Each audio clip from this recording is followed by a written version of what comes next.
Welcome back. Now, just when you thought there was some common sense returning to the world of women's sport, there's more bad news for women and girls.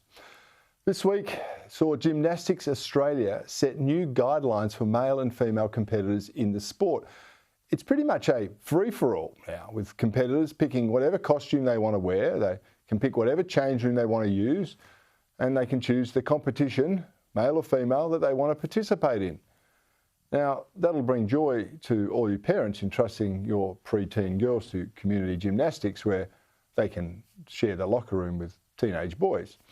Interestingly, the report details the higher than normal incidence of mental health conditions within the rainbow gender community, but instead of seeking to assist those in need, it suggests making most everyone else feel uncomfortable. That's the way forward. Well, of course, if you don't agree with it, you're guilty of phobic behaviour. That's what the report says, and I'm sure they don't mean heterophobia. But Gymnastics Australia isn't entirely alone here, though. The International Women's T20 cricket competition also has a biological bloke lining up to play for Canada. He played men's cricket in Victoria and men's cricket in Canada before deciding he was really a woman and calling himself Danielle. Well, joining me to discuss these retrograde steps for women's sport is my good friend Nicole Flint.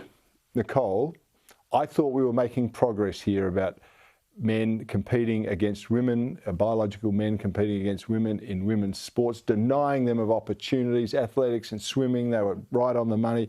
Now we've taken a giant step back with cricket and gymnastics. That's right. Yeah, and it's hard to know why, Corey. I mean, we may only assume it's because cricket and gymnastics are populated by hardcore left administrators who don't value the rights of women and girls. There is no other conclusion that you can draw because we're seeing very good leadership from athletics, from swimming, who have both acknowledged, as has, the British Sports Commission, who did a very long, very careful study, who have acknowledged that you cannot erase male biological advantage. And you have to choose between inclusivity or fairness. Okay, I'm going to jump back to when I was a kid, back in those days, right? I played under-8s footy. Not that long ago, Corey. Yeah, right. I played under-8s footy at a club and there was a girl who was playing in that club as well and training with us. We hadn't reached puberty. There was no real issue. She could kick the ball further than I could, actually.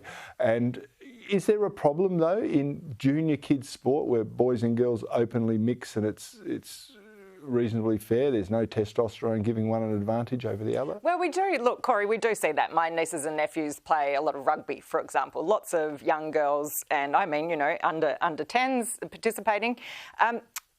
That's fine, I think, at the very, very junior levels, if that's, safe and parents are happy with that. But the facts are, and thanks to one of our wonderful Sky viewers a couple of years ago when I came on Sky and was talking about fairness for women in women's sport and the challenges that biological males present to women, a viewer said, Nick, please have a look at the Little Athletics records because this will be very telling. So I did. I went through all of the Australian Little Athletics records for every single state and territory that date back to 1971. And that shows that from the earliest category recorded, which is under 9, that's when the records start, through to under 17s, boys dominate girls in every single category. So the national Australian records, Australia-wide, 34 girls hold an all-time record compared to 494 boys. And you can go to America and you'll find the under 15 best national champion, boys champion, beats the Olympic gold medal winner in women's sport. These things happen. And also we do have boys hitting puberty earlier than others, and there are parents who say it's unfair for a boy that's hit puberty to be playing in their under 11s because they're much bigger and stronger.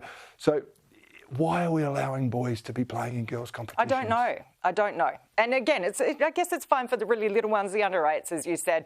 They're still learning how to play. It's not serious in this day and age, Corey. They don't even keep score, for goodness sake. So, you know, it doesn't really matter. It gets worse than that. You know what? They won't even allow them to cheer when they win. It's crazy now. These are the rules that go on. No excessive cheering, please. But when you're talking about serious gymnastics, where young women, girls, are actually aiming and hoping to get to the elite levels, if they're getting beaten every other week by a young boy who has decided to identify as a woman, it's just not fair. I mean, they may actually miss out on going to an interstate competition or to the national competition or to an international competition because they've been beaten by somebody who is biologically stronger, faster, and probably fitter, just by the fact of their biology. And exactly, there are bone structures that advantage women in certain things with flexibility over men. It's all scientifically proven, and yet we're denying it to stop the hurt feelings test. And I don't know why. I'm just really frustrated that the Australian federal government hasn't stepped in, although we don't want Labor to, because let's remember it's Labor who got rid of the definition, who deleted the definition of women from the Sex Discrimination Act. But we should actually have some rules that are following the lead of the UK, of the International Athletics and Swimming Federation, saying it's not fair for women to compete against biological men, full stop. If you want to have an inclusive competition, go and set one up. Yeah. But let's mixed netball teams. They do all of that, but you don't have blokes competing in the netball Super League. No. Let's preserve women's sport for women, men's sport for men, and if you want to have an inclusive competition, knock yourselves out, work out what that looks like and how it works. Yeah, I happen to agree with you, as I generally do, Nicole. You're on the money. Thanks for joining me on Bernardi tonight.